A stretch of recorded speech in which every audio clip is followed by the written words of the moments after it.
بسم اللہ الرحمن الرحیم۔ سلسلہ دروس احیاء العلوم بحمد اللہ تعالی۔ آج ہمارا درس نمبر 34 ہے۔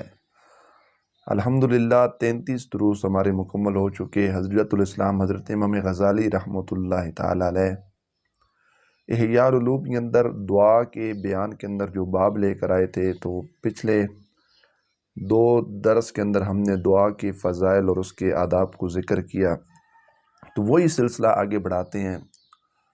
آداب دعا میں سے ایک چیز حضرت امام غزالی علیہ الرحمہ نے جو لکھی، وہ ہے انکساری خشوع خضوع، عاجزی کے ساتھ اللہ رب العزت کی بارگاہ میں دعا مانگنا۔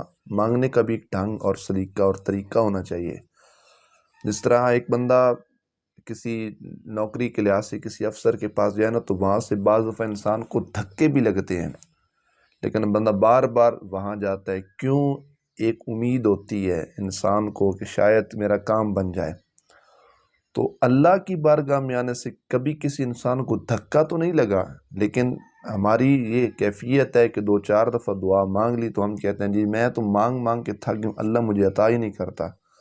تو یہ تکبرانہ جو لہجہ ہے، اس کو نہیں اپنانا چاہیے، بلکہ عاجزی اور انکساری کے ساتھ، خشوع خضوع کے ساتھ جتنا جھکاؤ ہوگا اللہ رب العزت کی بارگاہ میں، اتنا اس کی طرف سے کرم نوازی ہوگی، اس کی رحمت و برکت کے دروازے کھلیں گے۔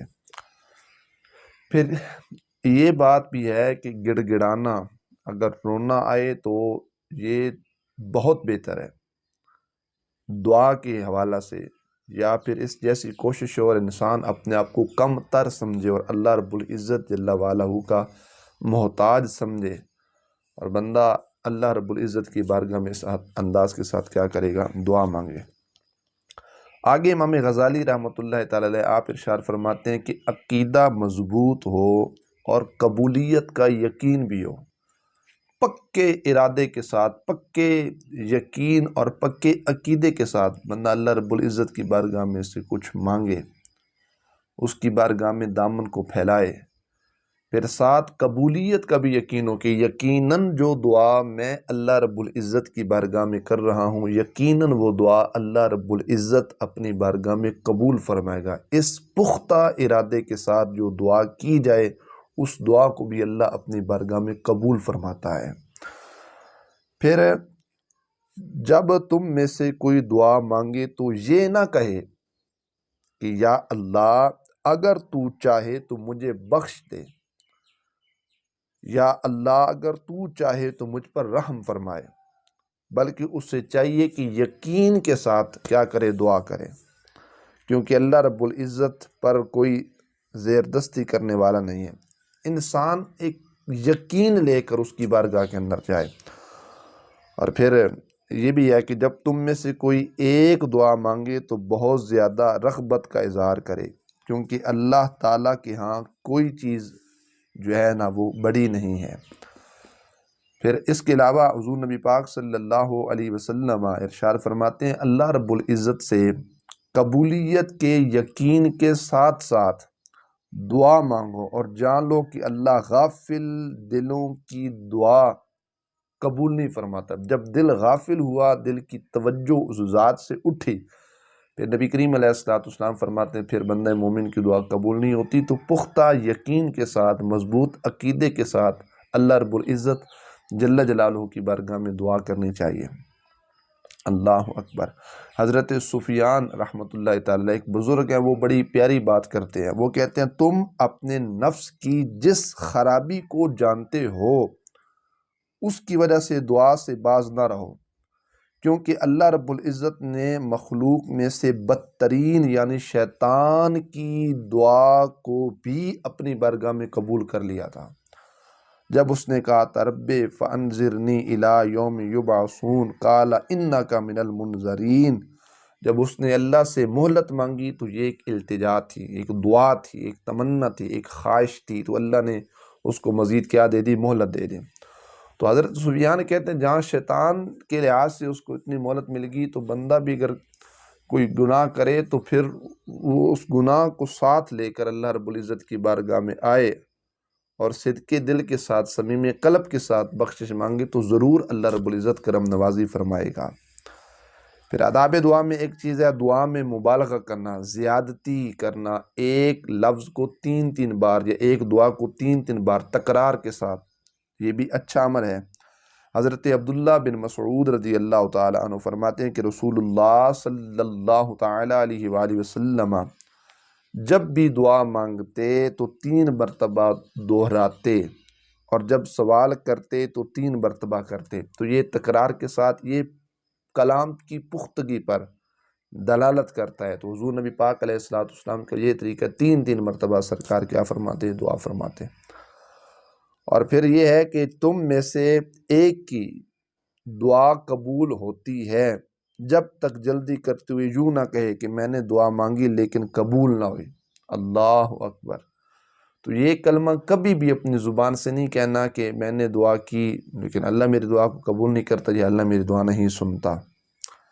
تو ایک بزرگ فرماتے ہیں، حضرت امام غزالی علیہ الرحمہ نے لکھا کہ ایک بزرگ فرماتے ہیں کہ میں 20 سال سے اللہ رب العزت کی بارگاہ کے اندر ایک دعا کر رہا ہوں، ایک سوال کر رہا ہوں، اور مجھے اس کا جواب نہیں ملا، لیکن 20 سال گزرنے کے بعد بھی میں اس ذات پر قبولیت کا کامل یقین رکھتا ہوں کہ اللہ ضرور بے ضرور میری دعا کیا کرے گا، قبول کرے گا۔ ہم نے اگر ایک دن میں 5 نمازوں میں کوئی تکرار کے ساتھ 3 یا 4 یا 5 نمازوں میں دعا کر دی تو پورے محلے میں ڈنڈورا، جی ہم تو دعائیں مانگ مانگ کے تھک گئے، بارش نہیں ہو رہی۔ کہاں یار تھک گئے دعا مانگ مانگ کے؟ ہم نے تو ایک ماہ بھی دعا نہیں مانگی، ہم نے تو ایک ہفتہ بھی دل سے دعا نہیں کی۔ ایویں بس 1-2 جمعوں پہ اگر آ گئے تو دعا مانگ لیجیے، ٹل آیا دعا مانگ مانگ کے تھک گیا، اللہ سندا نہیں۔ تو ایسے کلمات سے اجتناب کرنا چاہیے۔ حضرت سفیان جیسی ہستی کی 20 سال سے دعا کر رہے ہیں، رزلٹ، نتیجہ، ثمر، قبولیت کا وہ پروانہ ظاہری طور پر نہیں ملا، تو کہتے ہیں پھر بھی کامل یقین ہے، یقین میں 1% بھی کمی نہیں آئی کہ وہی ہے نا سنتا ہے۔ جب انسان کا اعتقاد و نظریہ یہ ہو کہ میں نے اور سنانا کا ہے، اسی کو تو سنانا ہے، وہی سنے گا، وہی پوری کرے گا، ایسے یقین ہونا چاہیے۔ اور پھر کیا فرمایا کہ میں نے اللہ سے سوال کیا کہ مجھے غیر ضروری کام چھوڑنے کی توفیق عطا فرما، یہ والا کام۔ اللہ اکبر۔ رسول اللہ علیہ السلام نے فرمایا جب تم میں سے کوئی اپنے رب سے سوال کرے تو قبولیت کا علم ہونے پر یوں کہے تمام تعریفیں اللہ رب العزت جل جلالہ کے لیے ہیں جس کی نعمت سے نیکیاں مکمل ہوتی ہیں، یہ دعا کرے۔ اور پھر آداب دعا میں یہ ہے کہ جسے دعا کی قبولیت میں تاخیر معلوم ہو تو وہ یہ کہ الحمدللہ علی کل حال، یا اللہ ہر حال میں میں تیرا شکر ادا کرتا ہوں، جس کیفیت جس عالم کے اندر یا اللہ میں تیرا کیا کرتا ہوں، شکر ادا کرتا ہوں۔ اللہ اکبر۔ حضرت سلیمان دارانی رحمۃ اللہ تعالی علیہ فرماتے ہیں کہ جو شخص اللہ رب العزت جل جلالہ سے کسی حاجت کا سوال کرنا چاہے وہ شروع میں درود شریف پڑھے۔ یہ آداب دعا میں ایک چیز ہے، درود شریف دعا کے آغاز کے اندر پڑھنا، پھر اپنی حاجت اللہ رب العزت جل جلالہ کی بارگاہ میں رکھیں، پھر آخر میں پھر درود شریف پڑھے گا۔ تو دونوں درودوں کے درمیان میں جو دعا مانگی جائے گی یقیناً اس دعا کو اللہ رب العزت اپنی بارگاہ میں قبول فرمائے گا۔ اللہ جب درود کو قبول فرماتا ہے تو درود کے توسل سے جو درود کے مابین ہم نے التجا، التماس، دعا اللہ کی بارگاہ میں کی، اللہ اس دعا کو بھی کیا کرے گا، اپنی بارگاہ میں قبول فرمائے گا۔ ایک روایت میں حضور نبی پاک صلی اللہ تعالی علیہ وآلہ وسلم آپ نے ارشاد فرمایا کہ جب تم اللہ رب العزت جل جلالہ سے کسی حاجت کا سوال کرو تو شروع میں مجھ پر درود شریف پڑھو۔ سرکار مدینہ صلی اللہ علیہ وسلم پر درود شریف پڑھنے کے بعد انسان اپنی حاجت کیا کرے گا، اللہ رب العزت جل جلالہ کی بارگاہ میں عرض کرے گا، حاجت رکھے گا۔ بے شک اللہ اس بات سے بزرگ ہے کہ اسے 2 حاجتوں کا سوال کیا جائے تو وہ ان میں سے ایک کو پورا کرے اور دوسری کو رد کرے۔ مطلب درود شریف کو اللہ قبول فرما لے اور پھر دوسری کو چھوڑ دے، تو ایسا نہیں۔ تو درود شریف، اور ایک روایت میں ہے کہ اللہ رب العزت کی حمد و ثنا، اس کی تعریف و توصیف، اس کے پاکی کے کلمات، اس کی حمد، اس کی تقدیس، اس کی تسبیح، اس کی تحلیل، اس کی کبریائی، جس انداز میں ممکن ہو اللہ کی حمد و ثنا بیان کرنے کے بعد دعا کا آغاز کی جائے. یا یوں بھی کہہ سکتے ہیں الحمدللہ رب العالمین، تمام تعریف مطلب اللہ رب العزت کے جو سارے جانوں کا پالنے والا ہے. والصلاة والسلام علی سید الانبیاء یا والصلاة والسلام علی اشرف الانبیاء. تو اس صورت میں کیا ہوگا، دعائیں یقیناً وہ حمد بھی آ گئی اور درود شریف بھی آ گیا. اور ڈائریکٹلی طور پہ اگر درود شریف شروع کرنا ہے تو پھر ایسے اللہم صلی علی سیدنا مولانا محمد وعلی آل سیدنا مولانا محمد مبارک وسلم وصلی علیہ. تو اس میں اس کے بعد پھر دعا اور آخر میں جو دعائیں درود شریف کا ایک سلسلہ وہ کرنے کے بعد یقیناً ہماری دعائیں اللہ رب العزت کی بارگاہ میں قبول ہوتی ہیں. اچھا جی، حدیث سنیے. رسول اللہ صلی اللہ تعالیٰ علیہ وسلم یہ جلوہ افروز تھے کہ ایک نمازی آیا. حدیث میں آتا ہے کہ اذا دخل رجل فصلی، ایک شخص داخل ہوا یعنی کہ آیا اور اس نے نماز پڑھی.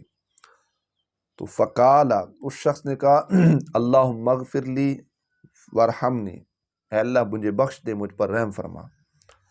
فقال رسول اللہ صلی اللہ تعالیٰ علیہ وسلم عجلت ایھا المصلی، فرمایا نمازی تم نے بڑی جلدی کی ہے. پھر نبی کریم صلی اللہ علیہ وسلم نے اس کو ایک طریقہ بتایا. فرمایا اذا صلیت فقعدت فاحمد اللہ بما هو اہلہ.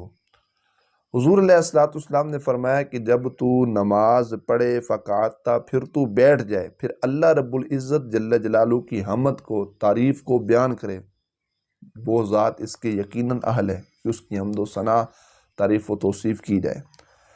پھر سرکار نے فرمایا وصلی علیہ، پھر مجھ پر درود شریف پڑھو. مطلب پہلے اللہ کی حمد بیان کرو، پھر کیا کرو، مجھ پر درود شریف پڑھو. تو بعد میں اس شخص نے یہی کام کیا کہ اللہ رب العزت جل جلالہ کی پہلے حمد و ثنا بیان کی، پھر نبی پاک صلی اللہ علیہ وآلہ وسلم کی بارگاہ میں درود شریف کا نذرانہ پیش کیا. تو حضور علیہ السلام نے ارشاد میں اب دعا کر، اب جو دعا تو کرے گا تیری دعا کو اللہ رب العزت جل جلالہ اپنی بارگاہ میں قبول فرمائے گا. آداب دعا میں سے ایک یہ چیز بھی ہے کہ یا تو اللہ کی حمد و ثنا یا پھر رسول اللہ صلی اللہ علیہ وآلہ وسلم آپ کی عظیم بارگاہ میں درود شریف کا نذرانہ پیش کرنے کے بعد جو دعا کی جائے اس دعا کو اللہ یقیناً اپنی بارگاہ میں قبول فرماتا ہے. پھر دعا کے اندر آداب دعا میں یہ ہے کہ جمع کا صیغہ استعمال کی جائے. مطلب نبی کریم علیہ السلام کی جملہ امت کے واسطے دعا کی جائے. یہ نہیں کہ مطلب اے اللہ مجھ پر رحم فرما، مجھے بخش دے، مجھے نجات نہ. جس طرح ہے نا اللہم اجرنا من النار، اے اللہ ہم سب کو دوزخ کی آگ سے آزادی عطا فرما. لفظ اجرنی بھی ہے کہ اللہ مجھے، بلکہ مجھے سے بہتر ہے سب کو شامل کیے رہے. ربنا آتنا فی الدنیا، اے اللہ عطا کر ہم کو دنیا میں حسنہ. اسی طرح جمع کے ساتھ یا اللہ ہم سب کی بخشش فرما، یا اللہ ہم سب کی گناہوں کو معاف فرما، یا اللہ تمام بیماروں کو شفا نصیب فرما. ایسے نہیں کہ یا اللہ مجھے شفا عطا فرما، یا اللہ میرے لیے آسانی پیدا فرما. تو جمع کے اعتبار سے سرکار مدینہ علیہ السلام کی جملہ امت کے واسطے دعا کا جو سلسلہ ہے وہ ہونا چاہیے. پھر کسی کے واسطے دعا کرنے سے ایسا ہرگز نہیں ہوتا کہ آپ خود اللہ رب العزت کی رحمت سے محروم رہ جائیں گے، بلکہ حدیث پاک میں آتا ہے حضور نبی پاک صلی اللہ تعالیٰ علیہ وآلہ وسلم ارشاد فرماتے ہیں جب بندہ مومن کسی کے واسطے دعا کرتا ہے، مطلب کسی نے ہمیں ٹیلی فون کیا، میسج کیا، پیغام بھیجا، قاصد بھیجا، اطلاع دی، یا کوئی بیمار ہے اس کی خبر ہم تک پہنچی، اور اگر ہم نے اس شخص کے واسطے کوئی دعا کی تو حضور علیہ السلام فرماتے ہیں اللہ رب العزت جل جلالہ کی طرف سے ایک فرشتہ اللہ کی بارگاہ میں عرض کرتا ہے یا اللہ یہ دعا جو کرنے والا کسی کے لیے دعا کر رہا ہے نا، یا اللہ اس شخص کو بھی اس کی مثل عطا فرما. مطلب میں نے تو یہ نہیں کہا کہ اللہ مجھے صحت دے، میں نے تو کسی کے لیے کہا کہ یا اللہ فلاں بابا جی بیمار ہیں ان کو صحت عطا فرما. تو فرشتہ کیا کہے گا، یا اللہ یہ جو دعا مانگ رہا ہے اس کو بھی صحت عطا فرما. یا اللہ فلاں شخص پریشان ہے اس کو کاروبار نصیب فرما، اس کی دست غیب سے مدد فرما. تو فرشتہ یہ جو ہے نا کہے گا کہ یا اللہ اس دعا مانگنے والے کو بھی، کرنے والے کو بھی اس کی مثل عطا فرما.